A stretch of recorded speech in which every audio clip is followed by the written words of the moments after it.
Who else but Goody Reader is going to bring you this amazing content? This is the A5C and the A5 Pro CC. How are they different? Let's check it out.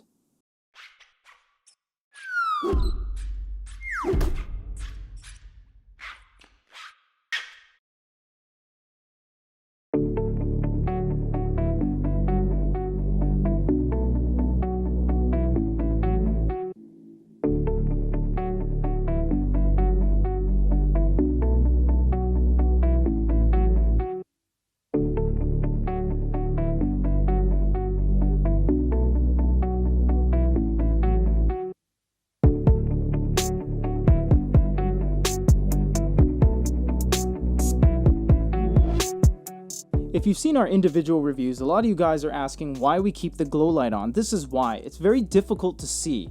Both the screen protector and the screens themselves, the glass screen overlaying, are very, very reflective. We actually keep the screen light on just a little bit because it takes the edge off a little bit and allows you to see things better. So these devices are pretty much exactly the same except for this. I'll let you guys just dwell that in for a second here. This is the differences between the two phones, the A5C and the A5 Pro CC. We have Android 9, Android 10. We have a different processor, we have different RAM, we have different storage. The exact same battery, the exact same screen, everything in that regard is pretty much the same. The OS is also the same.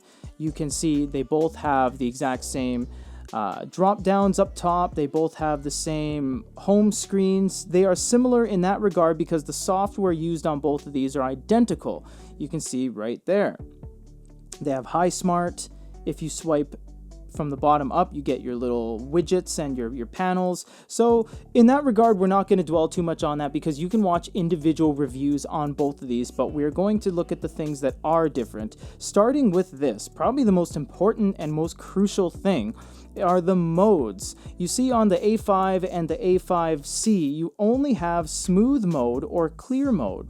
And if you're just joining us, clear mode makes the device look really good, and smooth mode makes the device really fast. So if I click smooth mode, everything's going to be very snappy.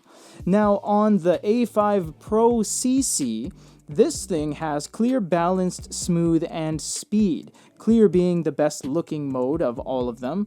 If you click on balanced, it's going to give you a good balance between, you see the ghosting there, but it also gives you good speed. If you click smooth, that's going to be the exact same thing as the smooth mode on the A5C. You can see everything's a lot more smoothing, but you see that ghosting is a little bit more prominent. And then if you go speed mode, this is the mode that basically the A5 and the A5C do not have.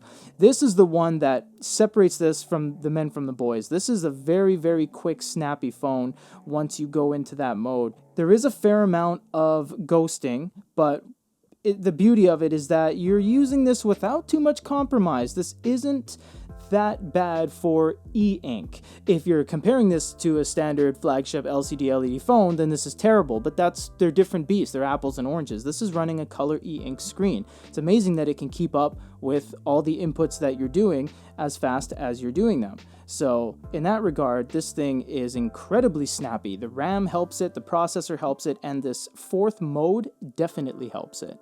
Comparing the screens side by side, you will notice that the colors are a little bit different. You'll see, for example, this is more beige and this is more pink. These are the exact same photos. They actually put the same photos in the gallery on both these devices. The white balance has not changed side by side. So you will see that there are some subtle differences when it comes to the colors, and this is just some of the stuff in the gallery.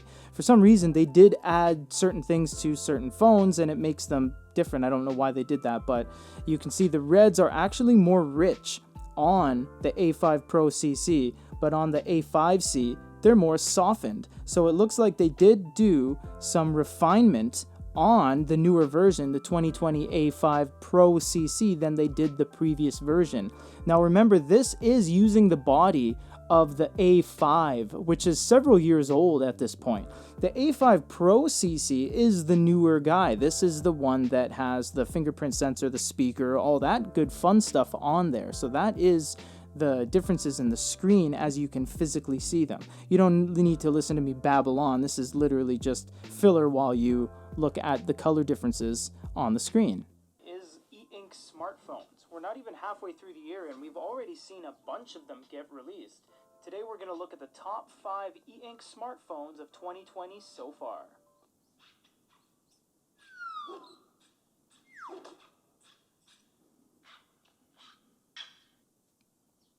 Number 5, the Kingro K1. One of the most exciting entries on this list, but one of the most disappointing, which is why it lands in last place. The Kingro K1... So if you compare them side by side, we do have a lot more flickering on the A5C, the older version, and we have a lot more smoothness on the A5 Pro CC. This can be chalked up to the extra RAM, the overall more refinement, and that 4th speed mode. You'll see that there is less dropped frames on this, which means it's running smoother. In layman's terms, it effectively means you can watch videos very, very well on this device, versus the A5C, there's a little bit of a drawback. When it comes to scrolling, you'll see that it's just everything that you do on the A5 Pro CC on the right here is just more smooth and it's more refined. It's just an overall more exact experience. You get less ghosting and the inertia is actually working a lot better. And even though this is actually faster on its speed mode than the A5C is on its smooth mode, the pictures look better on the A5 Pro CC.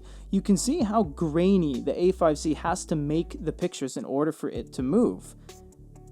It actually is quite a downgrade in quality comparing the two. Now, if you do go to clear mode on both of these, everything looks really nice, but obviously it gets slower. And you can see the saturation is quite different as well, which means the richness of the color. This is far more rich than this. The A5C is color through and through, but it's just a little more washed out. You'll see that it's a lot more grayed than it is on the Pro CC.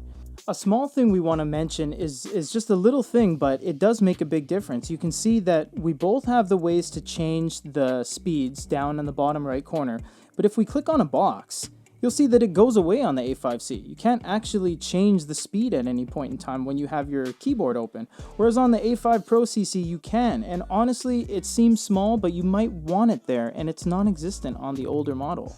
We know you're not going to use this for reading. It's not an e-reader. It's a phone with an eInk screen. We have to show it. We're good e-readers, so we have to go over it.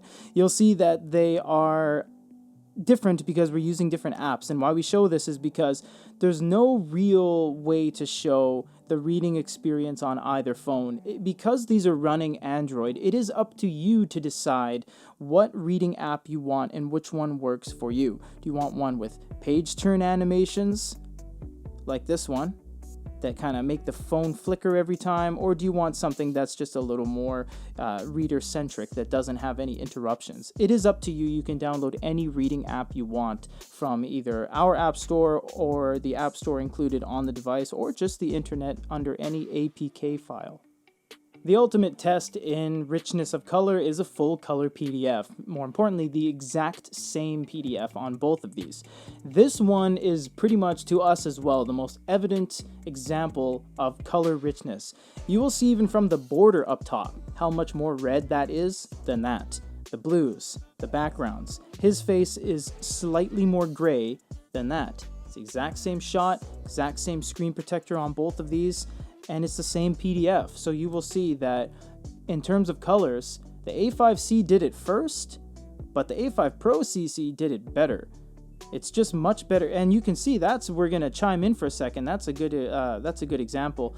We've been using this phone the entire duration of this test with a lot of cuts. We've only gone down 1%, so that's actually incredibly good battery life on both of these. They both have the glow light on, they're both connected to Wi-Fi, and they're both running things constantly, videos, etc. So these battery lives are incredibly long. Standby, they last upwards of half a year with everything turned off. Regular use, you can probably get 3 or 4 days out of it before you're going to have to charge it. The phone's overall user interface and operating system are pretty much identical through and through. The Hisense features are there, the HiSmart panel system is there, the catered content is there. It's the exact same things. The things that are going to be different are the internals, the RAM, the storage, and overall the phone itself. This phone has a speaker. The A5 Pro CC actually has a speaker on it. The A5 and the A5C do not. They actually jam two speaker packs in the top earpiece up there. This also has a fingerprint sensor and USB-C, so there's a lot more going for the A5 Pro CC, but it does come at one disadvantage, and that is that the A5 Pro CC is $20 to $50 US more than the A5C. So you have to ask yourself if the $20 to $50 USD price difference is worth what you're getting. And it's hard to say because that could be significant for some people, and the overall viewing experience is not night and day. It is slightly better on the A5 Pro CC in every way than the A5C though. The fluidity, the colors, the saturation, the vibrancy, everything is better on the Pro CC, but it comes at that additional price tag. If you have any questions, comments, or concerns, let us know for goodyreader.com and a comparison between the A5C and the A5 Pro CC. This is Peter.